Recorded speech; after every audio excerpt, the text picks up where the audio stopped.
à l'extermination. Justice, paix, attention, non, non à l'extermination des chrétiens d'Orient. Justice, paix et protection. Non, non, non. À l'extermination. Justice, paix et protection. Non, non, non. Justice, paix, protection, non, non à l'extermination des chrétiens d'Irak.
Vivement vous remercier pour votre présence, malgré un temps pareil.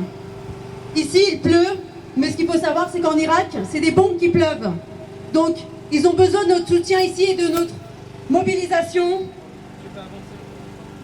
Et je tiens vivement à vous remercier de votre présence, puisque ça va prouver, que ça va montrer aux chrétiens d'Irak et à tous les Irakiens que nous ne les oublions pas et que nous les soutenons.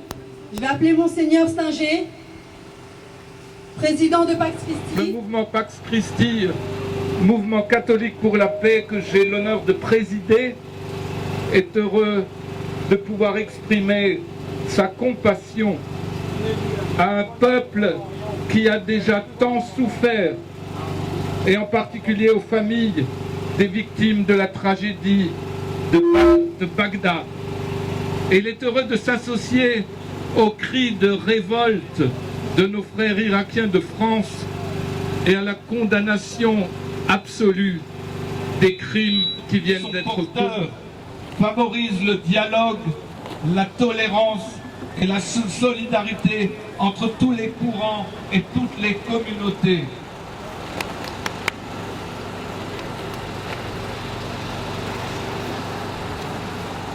Ce qui veut dire que nous avons le devoir, tous ici, de les porter dans cette aspiration constructrice de l'avenir. Le piège aussi qu'il faut éviter, c'est celui du jugement injuste avec ses corollaires d'exclusion et de Moussaoui, responsable du Centre français du culte musulman, et à M. Dalil Boubaker, recteur de la Grande Mosquée de Paris, pour leur condamnation sans appel de l'instrumentalisation de la religion musulmane par des courants fondamentalistes qui ne sont au bénéfice de causes qui ne sont ni celles de l'homme ni celles de Dieu.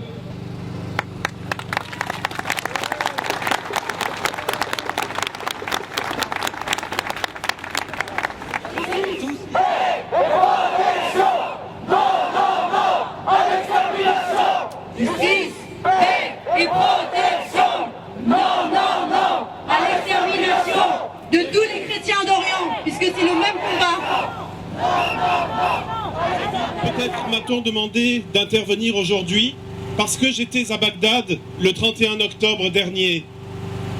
Avec les chrétiens d'Irak, seconde après seconde, j'ai partagé l'angoisse de savoir quel allait être le sort des hommes et des femmes qui priaient ce soir-là et qui célébraient la messe d'un dimanche qui devait être un dimanche ordinaire. L'issue de ce drame a été pire que tout ce que nous pouvions craindre.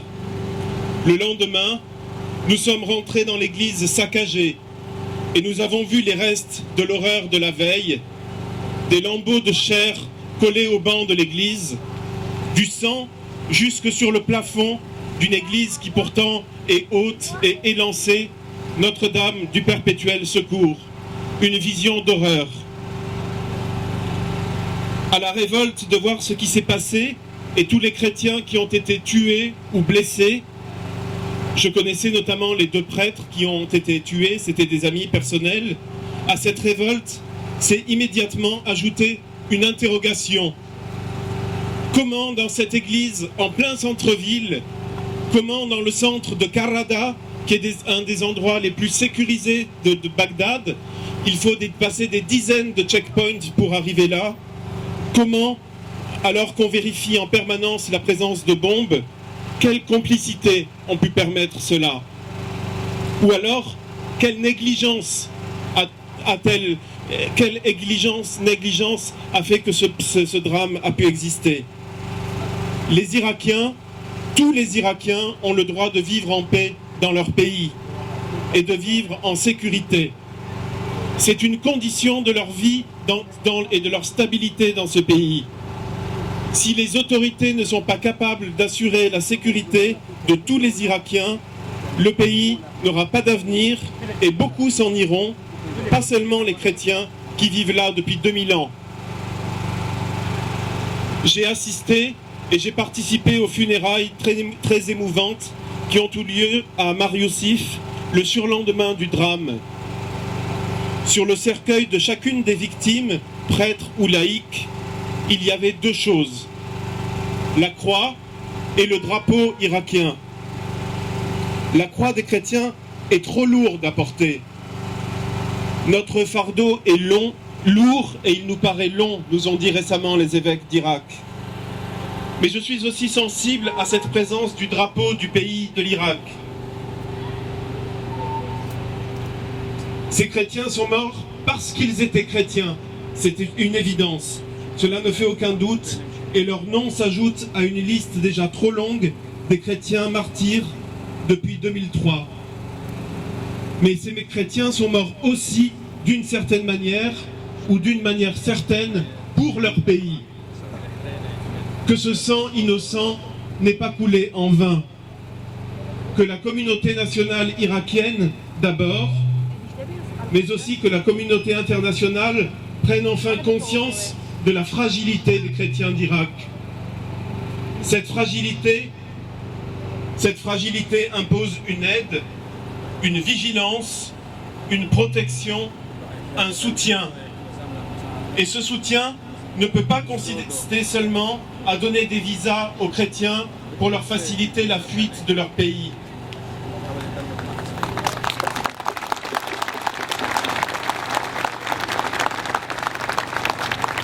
Cette fragilité des chrétiens d'Irak impose de leur donner les moyens de vivre en sécurité dans leur propre pays et en paix dans un pays qui est le leur depuis des millénaires. Et dans leur pays, les chrétiens doivent aussi avoir les mêmes droits économiques et sociaux que les autres citoyens. Il reste encore trop de discrimination sociale et économique. Les chrétiens d'Irak n'ont jamais démérité et ils méritent pour le moins d'être considérés à l'égal de leurs concitoyens musulmans.